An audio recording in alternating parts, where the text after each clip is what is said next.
All right, and it's time for us now to have the first part of the conversation. Have in studio Karoli Omondi, Member of Parliament for Suba South, Gadono Mushomba, Member of Parliament for Githunguri constituency, and Babu Owino, the Member of Parliament for Embakasi East. It's good to see all of you here this evening. Let's start with that story that we just aired there about compensating victims of demonstrations and protests, which has been sworn in to find a framework on how to do this. Let me begin with you, Honorable Owino. Your thoughts about this particular initiative? Sam, I want to tell you that these victims, the families, lost their loved ones. The only mistake these Gen Zs did was to fight against the high cost of living, was to fight against the overtaxation, was to fight on matters unemployment in this country, was to fight for reduction of university fee. That is the only mistake that these comrades committed, that these Gen Zs committed. Then the government went further to destroy their lives, to kill them, and to give pain to their families. And I want to tell you that a life can never be compensated, even though now our comrades are resting in peace. I would partly support the issue of compensation with a rider that, take for example, that a parent educated the child from primary school to high school to the university. The average age of those who are killed is 25 years. Assuming that these people were to die naturally, through natural death, an act of God, then they would have lived even for up to 90 years, which means that at 25 years, they still had no jobs. Then to 90 years, we have 65 years. If the government wants to be genuine, then they should compensate them for the 65 years, assuming that each person who died was to earn a minimum of 30,000 Kenya shillings per month. In a year, it will be 30,000 times 12, which is 360,000 Kenya shillings in a year. Then multiply for the rest of the years remaining, which are 65 years. You will get 23,400,000 on the minimum that the government should compensate each family to a maximum of 100 million Kenya shillings. Okay. Mheshimiwa Mushomba, this approach at a time that we've heard from the justice sector saying that there are challenges, IPOA saying that they have submitted files to ODPP, but ODPP is yet to act on some of them, but on others they have referred for further investigations. There's an inquest into Rex Masai's killing. How do you talk about justice and compensation in the current framework? First of all, thank you for having me this evening, and much regards from Githungurians, of whom I've spent the better part of the day with.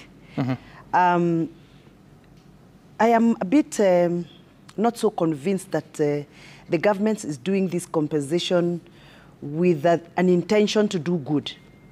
I think to me this compensation is coming as a cover-up. A cover-up because we have not even exhausted on matters of inquiry who killed who. For example, the many that we are compensating, who killed them? And what platforms and frameworks have we put in place to make sure that we not only deliver compensation as a package, monetary-wise, but also justice. For example, those that were killed in Kiambu, whom I attended for the funeral and during the preparations, we struggled very much to make sure that we have the post-mortem done on the bodies with the presence of IPOA. And some of the families actually even got tired of waiting, and they buried their loved ones without even putting up the processes that are supposed to be put before they bury their loved ones. And therefore, hardly is there evidence that can be followed. So I'm seeing like the government is rushing into coming up with this whole thing, because I'm sure the president is preparing to go to the USA. And of course, the issue of human rights violation is going to be on his shoulders. And I'm sure he wants to go with a file showing that I'm doing something in my country. People died, yes. There were riots and demonstrations, yes. People were killed, yes. But I've done this and this and this. But it is not intentional for the government to actually, they don't have the goodwill in this process. That's my take.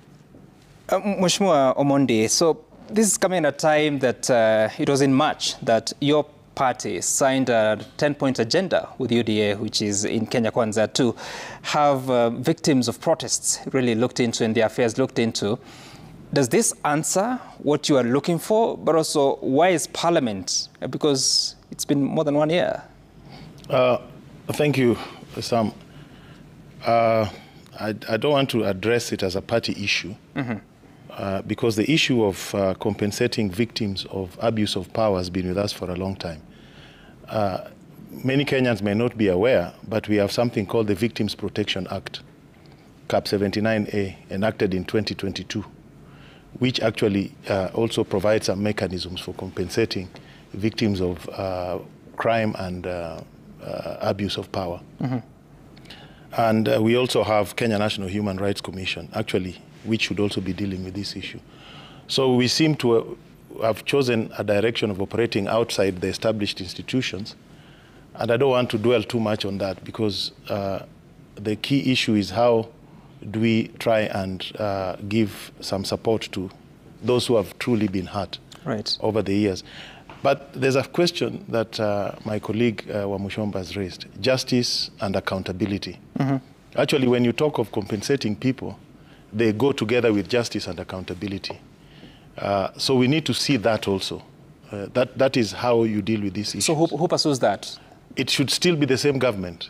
Yeah, those who are responsible for shooting people, those who abused their power, who killed, I think we need to look at justice and accountability.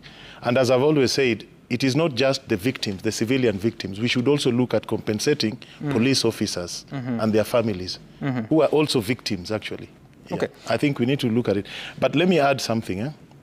We had experience of compensation after 2008, post-election violence, and not everybody was compensated. I hope this time we will be holistic, we will be inclusive, and we will involve compensation for everybody. And we should ask our fundamental question, what form of compensation?